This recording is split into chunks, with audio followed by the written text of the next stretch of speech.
Chennai super Kings அணியில் ரவீந்திர ஜடேஜாவுக்கு பதிலாக சஞ்சு சாம்சன் வரவிருக்கும் நிலையில் அணியில் ஏற்பட்டுள்ள மாற்றம் எது மாதிரியான தாக்கத்தை ஏற்படுத்தும் என்பது குறித்து எமது செய்தியாளர் அண்ணாதுரை எழுப்பிய கேள்விக்கு திருவிடைமருதூர் பகுதி மக்கள் அளித்த பதில்களை தற்போது பார்க்கலாம்.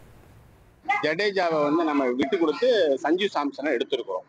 சஞ்சு சாம்சன் ஒரு நல்ல பிளேயரு, சிஎஸ்சி அணிக்கு கேப்டனா இருக்கக்கூடிய தகுதியும் இருக்குங்கிற அந்த அடிப்படையில அவர் எடுத்திருக்கிறாங்க. 2023 2 பால் 10 ரன் அடிக்கனால ஒரு பால் சிக்ஸ் அடிச்சோன்னா தோனி தலை குனிஞ்சு நிமிந்து பார்த்தாரு.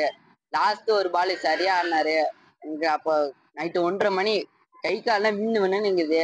அவர் போனதுல இருந்தே எங்களுக்கு மனசே கஷ்டமா இருக்கு. நம்மளுக்கு தோனி சார் இன்னும் கொஞ்ச நாள்ல ரிட்டையர் ஆயிடுவாரு. ஏன்னா அவருக்கு நிறைய இன்ஜுரிஸ் இருக்கு, ஏஜ் ஆயிட்டு. ஸோ அதனால அவருக்கு ரீப்ளேஸாக தான் பார்க்குறாங்க. இன்னும் 2 இயர்ஸ் 3 இயர்ஸ்க்கு அப்புறம் அவர் மேபி சஞ்சு சாம்சன் கேப்டன் ஆகலாம்.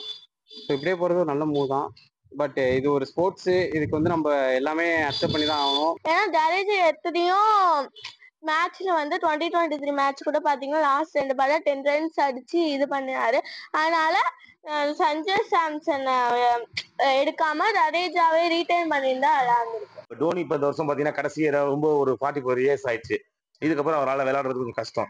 அதுக்கப்புறம் வழி நடத்த போறதே நம்ம சஞ்சு சாம்சன் சேட்டன் தான். இதுக்கப்புறம் ஃபுல் அண்ட் ஃபுல் பாத்தீங்கன்னா சேட்டனோட இது பயங்கரமா இருக்கும். அவர் இறங்கி அடிக்கிற ஷாட்ல இருந்து எல்லாமே அவர்கிட்ட பவர் இருக்கு. அவர்கிட்ட பவர் இல்லாம கிடையாது. அவர் பயங்கரமான ஆளு, ஒரு powerful man. Chennai super Kings அணியில் ரவீந்திர ஜடேஜாவுக்கு பதிலாக சஞ்சு சாம்சன் வரவிருக்கும் நிலையில் அணியில் ஏற்பட்டுள்ள மாற்றம் எது மாதிரியான தாக்கத்தை ஏற்படுத்தும் என்பது குறித்து எமது செய்தியாளர் அண்ணாதுரை எழுப்பிய கேள்விக்கு திருவிடைமருதூர் பகுதி மக்கள் தெரிவித்த கருத்துக்களை நாம் பார்த்தோம். தந்தி டிவியை உங்கள் கேபிள் டிவி ஆபரேட்டரிடம் இலவசமாக கேட்டு பெறுங்கள்.